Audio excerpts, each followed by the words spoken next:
Hey there, good morning, everybody. It's Dr. Shazetta. I hope you guys are starting your day off really, really well. Excuse the camera movement just then. I'm bringing you along this morning as I'm putting my makeup on. Now, disclaimer, I'm no makeup artist by any stretch of the imagination, but I try to put something on my face every day. But as I was preparing to get my day started today, already dressed, already showered, all of that, a thought occurred to me that I wanted to share with you all, and I considered waiting to do a more formal video a little bit later on, but I'm trying to be consistent in that when I have an idea to share it with you all, to document the thought, and then at some time later come back and create something with the thought. But I wanted to document the thought right now as I was getting ready and thinking through how it is I need to craft my day for maximum productivity today. I thought about the practice that I learned and adopted now maybe 2.5, 3 years ago of setting my intention for every day, and just how much that has changed my life and increased my productivity over time. And setting your intention may seem like one of those things that is that can get overwhelming or anything like that, or be complex, but it really isn't. It's easy to get overwhelmed by all the tasks that we have to do every day, by all the many hats we have to wear every day. Maybe you're a mom or a dad or a husband or wife, you're an entrepreneur or a CEO, you are a co-worker or a community volunteer or community leader, you're a pastor or a clergy person. And so it's easy to get overwhelmed because there are so many people who need us. Sometimes we need of ourselves. There's so many things that need to be accomplished in the course of a day, or at least that's what we've told ourselves. And so I would find myself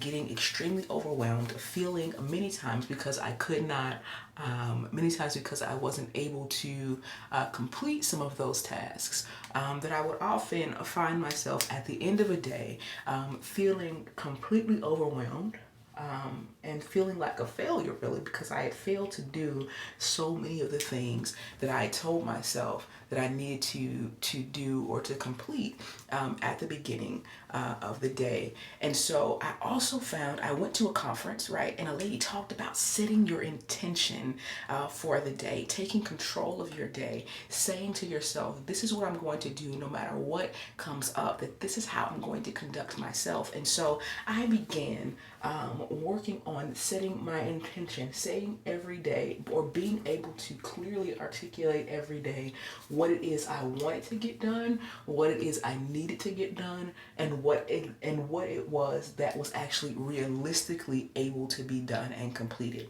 And so that's the part I want to focus on. That last part is, how do we focus and make sure that we set our intention in a way that is realistic? How do you begin your day and set yourself up for success? As I began the journey of setting my intention every day, what I would do, and I still like to do this in as much as is possible, and really when I'm tired or when I know I've been running quite a bit or traveling quite a bit, I still employ this practice just for safekeeping.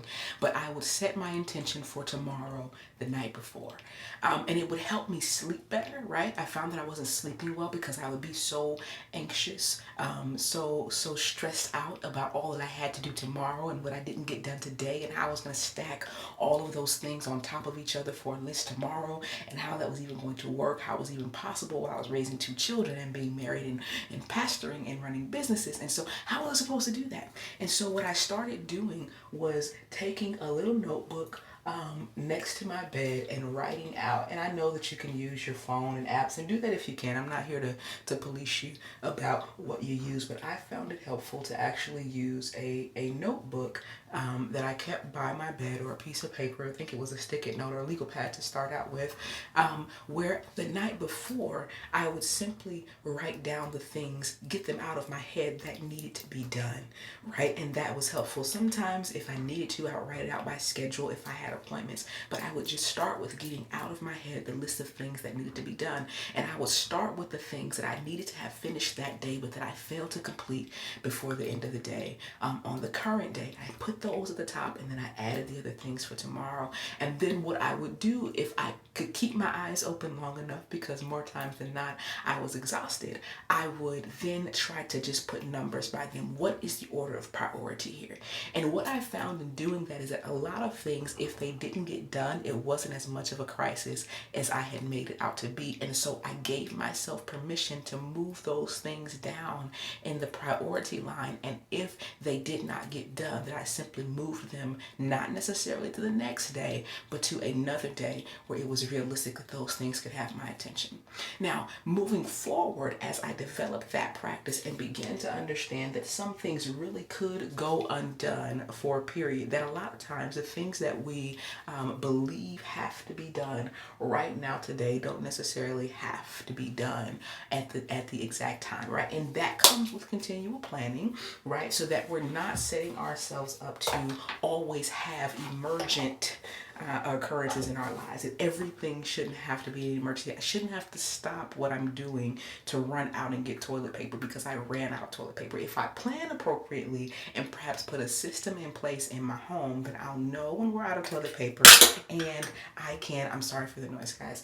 I'll know when we're out of toilet paper, and I can plan accordingly for how that toilet paper comes into my house. Do I need to be the one to go and get it? Can I designate that? Can I order that online and have it delivered? And so helping me seeing those things written down, and being able to move the puzzle pieces around was really helpful. That was the first part of setting my intention. The second part was after I had done that for a while, and with a degree of success, and success being that more was productive, and I did fewer nights going to bed feeling like I had totally wasted the day or failed on the day. And so after that, I began to try and figure out how I could tweak it. And one thing that I knew I was lacking in was self-care. Come on, if you are with me on this, then definitely put in the comments, I need self-care. Self-care, I think, is one of the things that we neglect the most. I think it is one, and that is sad, but it's also, I think, unhealthy that we neglect our self-care the most. And probably if I could give anyone one tip for increasing productivity, for living a better life, it's learning how to take time to care for yourself. Now, this may look like a spa day for you once every 6 weeks or 6 months or once a week. I don't know. For me, it just looks like having time to do things that I want to do. And so at first I was trying to say, okay, well, usually as a reward system, well, if I do this, then I can do this for me. If I do this for everybody else, then I can do this for me. I don't do that no more.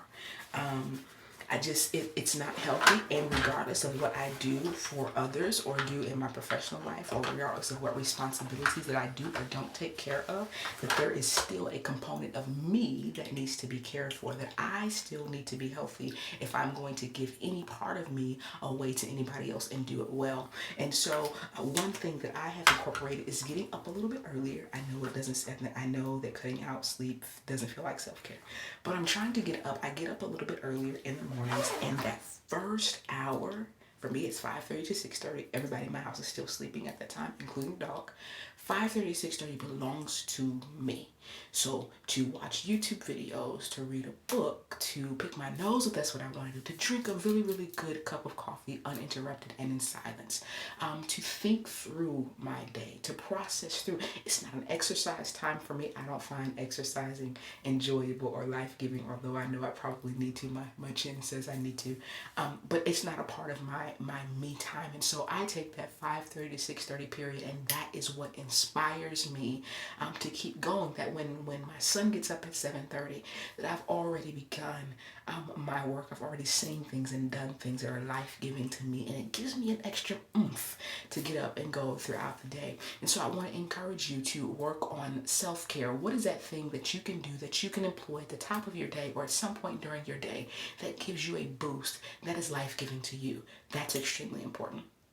All right, after I figured out that thing, that portion of my setting my intention of also intentionally setting time to care for myself, the next thing I did was I bought a paper calendar that only had spaces. It has this much space for morning, this much space for afternoon, and this much space for the evening. It's broken up into 3 sections.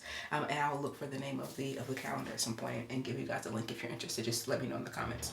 And so one thing that I determined to do, because remember, I had the big list that I wrote every night of all the things that I needed to accomplish, and that if it was a perfect day, and the list really was this long, okay, that if I needed to accomplish, if a perfect day, I would accomplish all of these things. Well, only 3 or 4 of those things fit into the box on my calendar that is this small. And so I gave myself the rule, first of all, and then I gave myself permission. The rule was first that that I would transfer things from my long list to my actual day calendar and day schedule, but that I would only allow myself to put that I would not allow myself to put on that list more than can fit into that box for the morning, for the noon, and for the evening. And as I did that, it caused me really again to do another level of prioritizing. That I put a little box by it, and normally that was only no more than 3 or 4 things that could fit into each of those sections, right? And so I would feel bad because I still have 10 things over on my long list. But in my calendar, that there were only 2 or 3 things in the morning, in the afternoon, and the evening that I could complete. And so when I completed those things, it was a great deal of satisfaction. But the first thing I started feeling was guilt because of all the things that I had not completed. And so I gave myself permission to simply move those items, not necessarily to the next day, because the next day might not be the best day. But I gave myself permission to find another space on the calendar on another day not too far from now, where I could go ahead and write the day in that the thing could be completed. What am I saying? This has helped me now get to a place where when I get up in the morning, when I'm putting my makeup on and I'm standing my hair up so that it's not all over the place, that I can think through easily what is it that I need to accomplish today, or if my brain capacity isn't there, that I can say, what do I need to accomplish this morning? This morning, I'm putting together 2 bookshelves. That's all I need to accomplish this morning. That's all that has to be done this morning. Tomorrow morning looks totally different. But this morning, all I have to do is put together 2 bookshelves. And that's absolutely doable, right? And so I want to encourage you, and we'll talk much more about this in the days to come. I want to encourage you to begin working on setting your intention. And it's a process. I've by no means perfected it, right? I'm still tweaking it every single day. But the key is to begin giving yourself permission to intentionally set your day so that your day is not jam-packed full of everything you have to do for everyone else, but that when you lay down at night, you feel like a failure, or you feel overwhelmed, or you're stressed because you know that you didn't complete all of the things on your list. So we want to work on that.